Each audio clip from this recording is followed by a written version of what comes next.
আসলে টিম না জিতলে তো দিন শেষে আসলে আমি কত করলাম এটা আসলে ওভাবে কাউন্ট করে না। অনেক সময় দেখা গেছে 30 বা 40 রান করার পরেও যদি টিম জেতে ওইটা অনেক নিজেকে আত্মবিশ্বাস দেয়।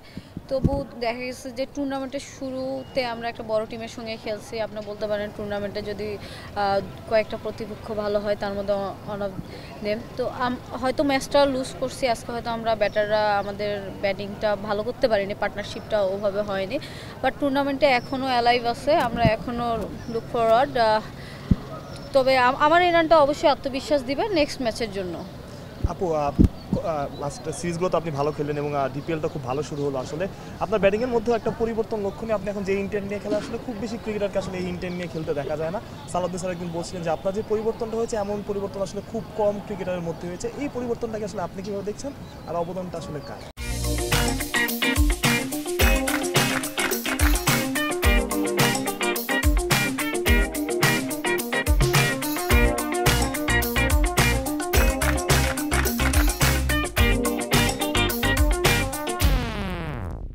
আমি আসলে হার্ডওয়ার্কে অনেক বিশ্বাসী। আমি মনে করি আমি আগের তুলনায় পরিশ্রমটা আরও বাড়িয়ে দিয়েছি। তো আমার কাছে সবসময় আসলে ইন্সপিরেশন অনেক সময় দেখা গিয়েছে যে রাস্তায় হাঁটতে চলতে অনেক মানুষের কাছে পাই। যেমন সৌরভ ভাইয়ের কাছ থেকে আমি অনেক ইন্সপিরেশন পাই। সৌরভ ভাই অনেক হার্ডওয়ার্ক করে, এখনও সে সাদা বলের জন্য অনেক হার্ডওয়ার্ক করতেছে। তো তখন আমার ওনার এই জিনিসগুলো আমাকে অনেক ব্যাক করে এবং পরিশ্রম করতে সাহায্য করে। এবং আমার কাছে মনে হয় আমার যে অনুশীলন করার যে পরিশ্রম বাড়াই দেওয়ার যে মাত্রাটা, এটাই আমাকে আসলে ভালো খেলতে সাহায্য করতেছে। আপু, কালকে থেকে চ্যাম্পিয়ন্স ট্রফি শুরু। আসলে কি আশা করছেন বাংলাদেশ দলের কাছে? আপনার অনেক ফ্রেন্ড বা সতীর্থ বা বড় ভাইও খেলছে অ্যাজ এ ন্যাশনাল টিমের ক্রিকেটার, আপনার আশাটা কী থাকবে? অবশ্যই বাংলাদেশের অ্যাজ এ ফ্যান হিসাবে তো সবসময় চাবো বাংলাদেশ চ্যাম্পিয়ন হোক। তবে বাংলাদেশ টিমটা যদি আপনি দেখেন, জুনিয়র সিনিয়র সব কিছু মিলে কিন্তু বাংলাদেশ টিমটা অনেক দারুণ এবার। আমার কাছে তো মনে হচ্ছে বেশ কিছু আপনি যেটা বললেন যে বেশ কিছু ব্যাটার আসছে টিমে, যারা খুবই ভালো ইন্টেন্ট নিয়ে ব্যাটিং করে। সেই সঙ্গে আমাদের পেস বোলিং ইউনিটটাও অনেক আগের থেকে বেটার হয়েছে। যে কোনো আসলে এখানে আপনি যদি আমাদের ফার্স্ট ম্যাচটা ইন্ডিয়ার সঙ্গে আমরা দেখা গিয়েছে জিতে যাই, টুর্নামেন্টটা আমাদের জন্য খুবই সহজ হবে। খুব কষ্টকরও না, আবার খুব যদি বলেন যে খুব ইজিও না।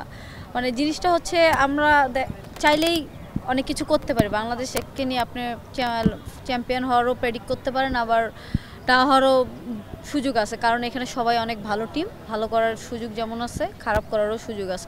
তো এই দলটাকে নিয়ে আমি খুব আত্মবিশ্বাসী। আপনার আশা বেশি কার কাছে থাকবে? দেখেন, বাংলাদেশে কিছু পরিবর্তন আসছে। আগে আমাদের রিস্ট স্পিনার ছিল না তেমন ভালো, তারপর আমাদের পেস বল ইউনিট ভালো ছিল না, টপ অর্ডারে এত ভালো স্ট্রাইক রেট নিয়ে আগে ব্যাটিং করতো না। সব মিলে বাংলাদেশ টিমটা কিন্তু একটা প্যাকেজ। এখন আমি সবার কন্ট্রিবিউশনটাই আসলে আশা করছি। একক কন্ট্রিবিউশন দিয়ে আসলে ম্যাচ জেতানোটা খুবই ডিফিকাল্ট।